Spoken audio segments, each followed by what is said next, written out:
Assalamualaikum warahmatullahi wabarakatuh. Hari ini kita masuk ke perkuliahan pertemuan yang ke-6 dengan materi persamaan diferensial biasa dengan koefisien linear.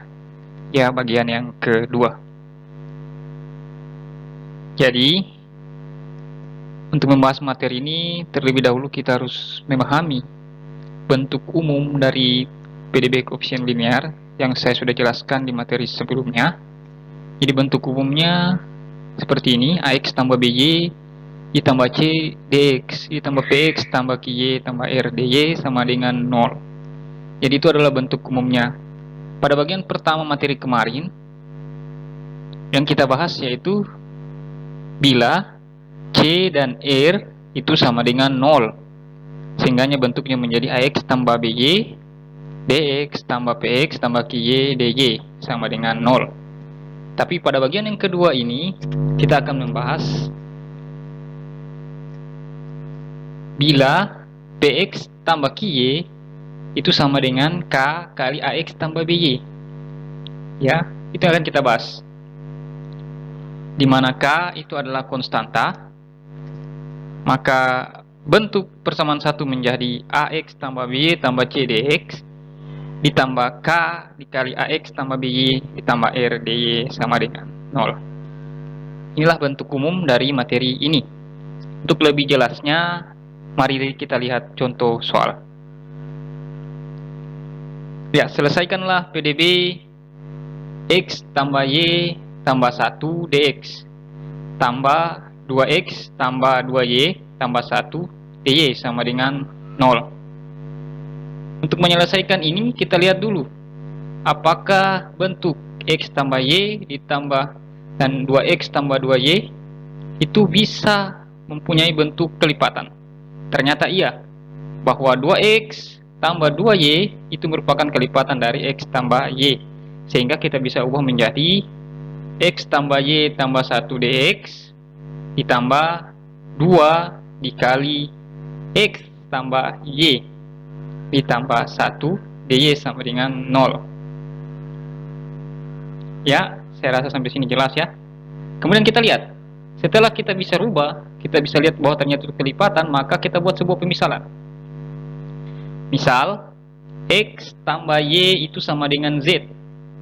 Sehingga kalau kita turunkan menjadi dz atau turunan dari Z itu sama dengan dx tambah dy. Atau kalau kita ubah menjadi dy sama dengan, maka dy sama dengan dz kurang dx. Ya, setelah itu, setelah kita sudah dapatkan nilai dari X tambah Y sama dengan Z, dan kita sudah dapat sebuah pemisalan di mana dy sama dengan dz kurang dx, maka kita akan substitusi ke bentuk PDB yang ini, yang telah dirubah tadi. Sehingga kita akan dapatkan bentuknya menjadi Z ditambah 1. Itu didapat dari mana? X tambah Y kita ganti dengan Z. Jadi Z tambah 1, Z tambah 1 dx ditambah X tambah Y tadi Z, maka 2Z tambah 1. Ya, dy kita ganti dengan dz kurang dx, maka 2z tambah 1 dikali dz kurang dx sama dengan 0. Kemudian Z tambah 1 dx kita turunkan dari atas ya. Kemudian ditambah 2z tambah 1 dz. Ya, kita 2z tambah 1 kita kalikan dengan dz. Jadi 2z tambah 1 dz dikurang 2z tambah 1 dx. Ya, sama dengan 0. Kemudian masih juga ini kita tidak perubahan, tetap z tambah 1 dx dikurang, jadi dengan sifat asosiatif atau pengelompokan kita ubah tempat keduanya. Jadi kita saling pertukarkan antara ini tambah 2z tambah 1 dz dengan kurang 2z tambah 1 dx. Artinya kita ingin kelompokkan yang ada variabel dx nya dengan dx. Sehingga kita dapatkan z tambah 1 dx dikurang 2z tambah 1 dx ditambah 2z tambah 1 dz sama dengan 0. Sekarang kita lihat yang sama-sama variabel dx, ternyata keduanya juga memiliki dua variabel, ada yang z dan satu konstanta. Z dikurang 2z hasilnya negatif z. Kemudian 1 dikurang 1 hasilnya 0. Jadi tidak perlu ditulis, sehingga didapatkan negatif Z dx ditambah 2Z tambah 1 dz sama dengan 0. Ya, sampai di sini jelas saya rasa ya. Ya, jika ada pertanyaan silakan ditanya. Lanjut. Setelah itu, setelah kita sudah dapatkan negatif Z dx ditambah 2Z tambah 1 dz sama dengan 0, sekarang kita samakan variabelnya untuk bisa diintegralkan. Jadi untuk menghilangkan negatif Z di sini, maka kita harus bagi kedua ruas dengan negatif Z. Sehingganya negatif Z sini hilang, tinggal diintegral dx. Negatif Z sini di sini muncul sebagai 2Z tambah 1 per negatif Z dz sama dengan 0. Jadi integral dx tambah integral 2Z tambah 1 negatif dz sama dengan 0. Ini juga dapat disederhanakan menjadi integral dx dikurang integral 2 dz, yaitu hasil dari pembagian 2Z dibagi negatif Z, itu hasilnya adalah negatif 2. Ya, negatif 2, sehingga sini tandanya dari tambah kita ganti jadi kurang negatif 2 dz. Ya, karena Z-nya habis, maka tinggal dz saja. Perkalian dari sini ya. Kemudian dikurang, tetap kurang juga karena sini adalah negatif. Integral 1 per dz sama dengan integral 0. Hasil integralnya kita dapatkan integral dx adalah x dikurang integral 2 kurang 2 integral dz sama dengan 2z kurang ln z sama dengan c.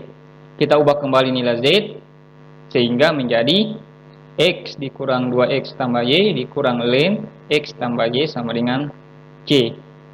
Itulah contoh soal yang saya berikan. Jika ada pertanyaan silakan ditanyakan. Kita lanjut ke soal. Jadi habis ini saya akan berikan sebuah soal. Jadi silakan dijawab. Soal, tentukanlah penyelesaian dari persamaan diferensial x tambah y dx ditambah 3x tambah 3y kurang 4 dy sama dengan 0. Ya, silakan dikerja. Waktunya 1 hari sampai besok jam 4 sore. Selanjutnya, untuk bisa menyelesaikan soal tersebut, kalian perlu menguasai materi tentang menyederhanakan bentuk integral dengan pembagian suku banyak. Contohnya bisa dilihat seperti berikut ini. Integral 2x tambah 5 per x tambah 1 dx. Untuk menyelesaikan integral ini, tidak bisa kita hanya menggunakan sebuah pemisalan, karena akan tidak bisa diselesaikan, maka harus dengan menggunakan pembagian suku banyak. Ya, contohnya seperti ini, kita bisa lihat bahwa hasil pembagian sebelah kanan, itu bentuk integral tadi dapat diubah menjadi integral 2x tambah integral 3x tambah 1 dx, sehingga dapatkan 2x tambah 3 ln x tambah 1. Sekian dari saya harap mahasiswa bisa memahaminya. Jika tidak dipahami, silakan ditanyakan di aplikasi WA juga boleh, di Google Classroom juga boleh, silakan, di mana saja. Saya akhiri, wabillahi taufiq wal hidayah, wassalamualaikum warahmatullahi wabarakatuh.